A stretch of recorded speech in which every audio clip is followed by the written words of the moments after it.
An important federal fund that helps states and territories recover from disasters is running out of money. The administrator for FEMA alerted members of Congress they've been dealing with so many disasters, their relief dollars are getting closer to zero. Our Washington, D.C. correspondent Rachel Knapp spoke with members of Congress on this. FEMA is running low. Virgin Islands Representative Stacey Plaskett and Guam's Representative Jim Moylan both are raising the alarm on FEMA's disaster relief fund. Money from the DRF goes towards response and recovery efforts following major disasters and emergencies, like Super Typhoon Mawar, which slammed the island of Guam a couple months ago. We're still in the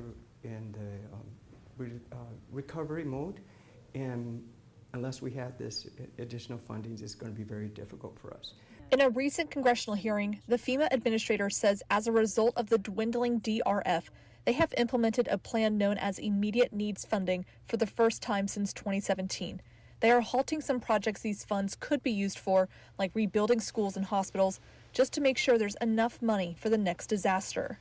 But the supplemental funding request is coming at a time when Congress has been unable to finalize and create a budget, which threatens a government shutdown. Plaskett says if House Republicans can bring budget legislation to the floor, they want to include their DRF supplemental funding request in what they're calling a creative way. Things that we're offering as an amendment is, why don't we take money away from the wall, which has not been built as of yet, and put that to this disaster relief so that localities and Americans can actually experience that money.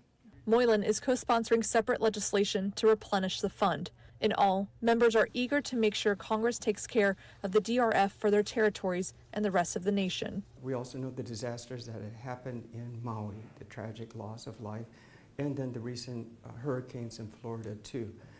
As a representative, a member of Congress, we must replenish the funds. In Washington, D.C., Rachel Knapp, USVI News.